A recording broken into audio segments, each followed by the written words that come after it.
యేసు ప్రభు మనకు రక్షకుడు, విమోచకుడు, ప్రాణప్రియుడు, నాథుడే కాదు, మనకు మంచి మాదిరి కూడా. మంచి మాదిరే కాదు, మనం అసలు నడవవలసినటువంటి ఒరిజినల్ మాదిరి యేసు ప్రభువే. ఆయనే సృష్టి చేయడానికి ముందే, బాగా వినండి, స్తోత్రం చెప్పండి ఒకసారి.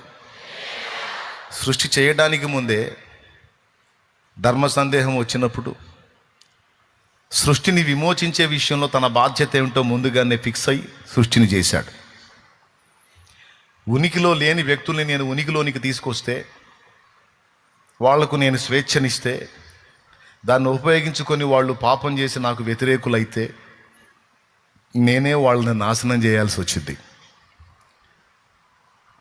అలా కాకుండా ఒకవేళ వారు పొరపాటు పడినప్పటికీ, పాపులు అయినప్పటికీ, ఆ పాపం నుండి విడుదల పొందే మార్గం ఏదో నేను వాళ్ళకి చూపించాలి. అది చూపించలేనప్పుడు నేను వాళ్ళని సృష్టించకూడదు.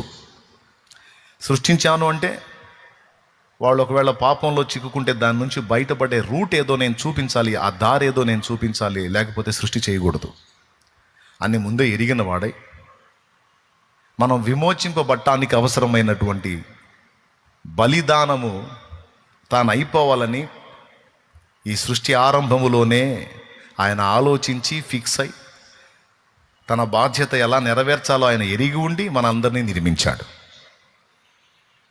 అంటే ఎప్పుడు తన బాధ్యత గుర్తు చేసుకున్నాడంటే మనల్ని నిర్మించక ముందే. ఎవరు? బాధ్యతలు ఎరిగిన మన ప్రభు. గొర్రెపిల్ల ఎప్పుడు వధింపబడిందో తెలుసా? 2025 సంవత్సరాల క్రితం కాదు, జగదుత్పత్తి మొదలుకొని వధింపబడిన గొర్రెపిల్ల. అసలు ఇదేది నిర్మాణం కాకముందే దేవుని గొర్రెపిల్ల అయిన క్రీస్తు వధింపబడటానికి, బాధ్యత నెరవేర్చడానికి ఇష్టపడ్డాడట. అలా ఇష్టపడితేనే ఇది నిర్మించడానికి సాధ్యమైంది ఈ సృష్టి. ఆయన అలా ఇష్టపడకపోతే అసలు ఈ నిర్మాణం మన పుట్టుకే ఉండదు. ఏమైనా అర్థమైందని నేను చెప్పింది మీకు? ఎంతమందికి అర్థమైంది? దేవునికి స్తోత్రం. అందుకే ప్రకటన గ్రంథము 13:8 అసలు గొర్రెపిల్ల ఎప్పుడు వధింపబడిందో రాశాడు. ప్రకటన గ్రంథము 13:8 జగదుత్పత్తి మొదలుకొని వధింపబడి ఉన్న గొర్రెపిల్ల జీవ గ్రంథములో, జగదుత్పత్తి మొదలుకొని వధింపబడిన గొర్రెపిల్ల